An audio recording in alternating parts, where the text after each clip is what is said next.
Hello, good morning. This is Schemas and Working Memory while reading Harry Potter from our group, including Alison Vargas, Miguel Perez Rodriguez, Jessica Espinosa, Jonathan Guzman, and Emily Donahue.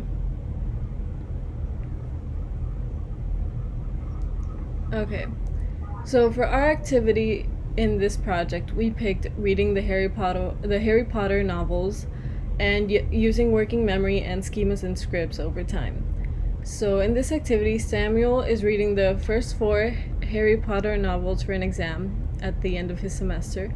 And on the fourth novel, he struggles to remember what happened in the previous books and how it affects the sequence of events and the characters.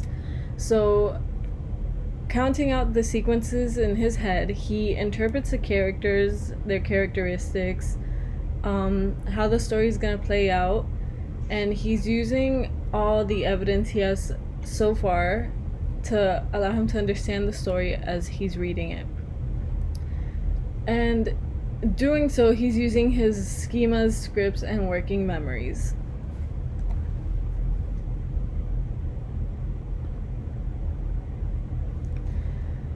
So, to refresh anyone's mind in case we forgot the definitions as the course went on, this is straight from the book Matlin and Farmer 2019. Schemas are generalized, well integrated knowledge about a situation, an event, or person, and it allows us to predict future outcomes. And scripts are well structured sequences of events in a certain order that also help us predict outcome, and they come to be from a familiarity.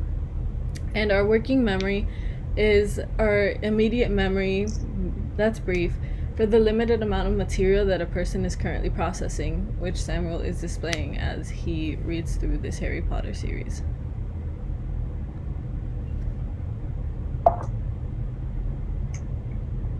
So when we're reading a book, in our head we place characters and certain archetypes based on their characteristics in the story. So in the Harry Potter book, that is our activity that he's reading, it is very pronounced what kind of archetypes there are, such as hero archetypes, villain archetype, and mentor archetype.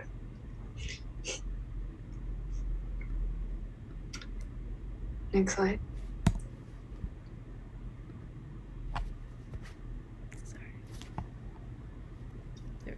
Okay, so the first one we're going to be looking at is the hero archetype. We see characteristics such as unique circumstances surrounding their birth, traumatic backstory. They must prove themselves worthy or are the chosen one. Typically have a mentor figure and are courageous. So in Harry Potter, our hero archetype is Harry Potter.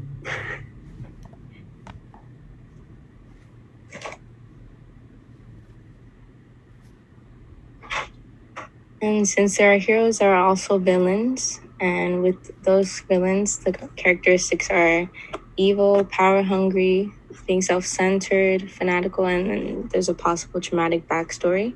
So in Harry Potter, the villain would be Voldemort.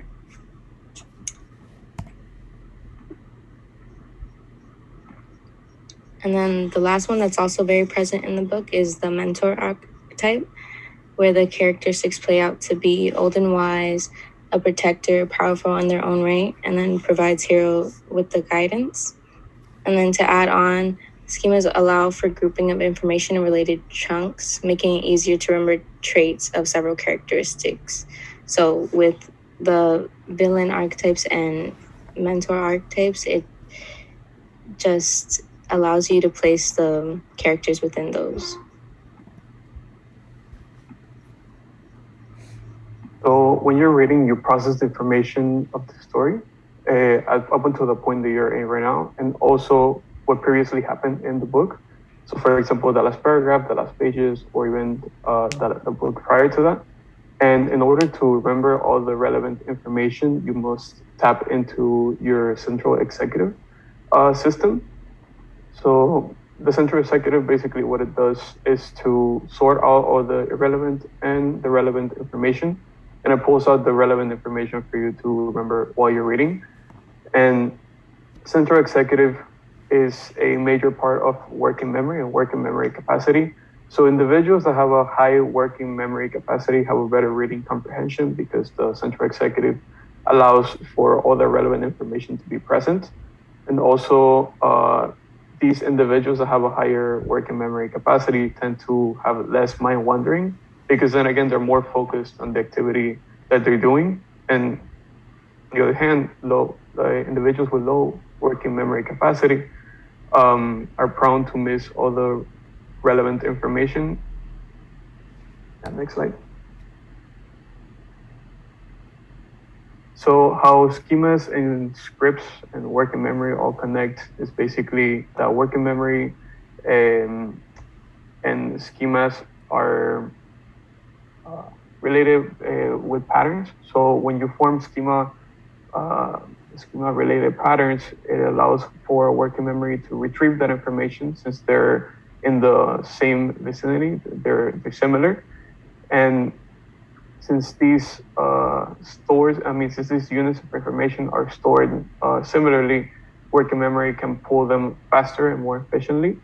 And these schemas are good for generalizing events and character traits, and they can be used to predict behavior and also possible outcomes.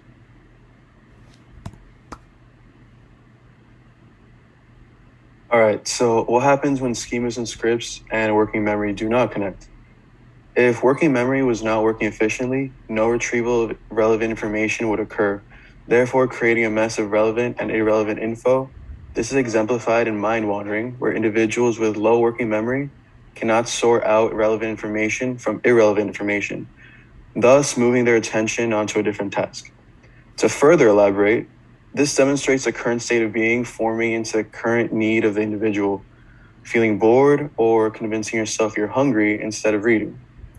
Working memory is essential to this retrieval while reading task and staying focused on the reading at hand and further comprehending what the overall meaning of the text is.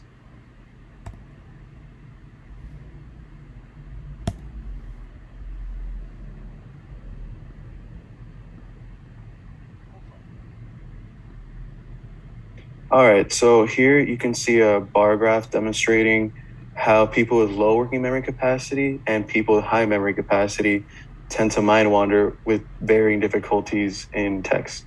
So as you can see on the left side, people with low working memory capacity tend to mind wander less when they're reading an easy text.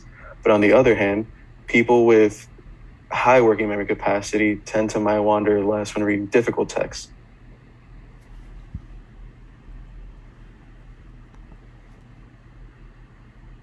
And finally, here is the reference page with all the sources we use. Thank you.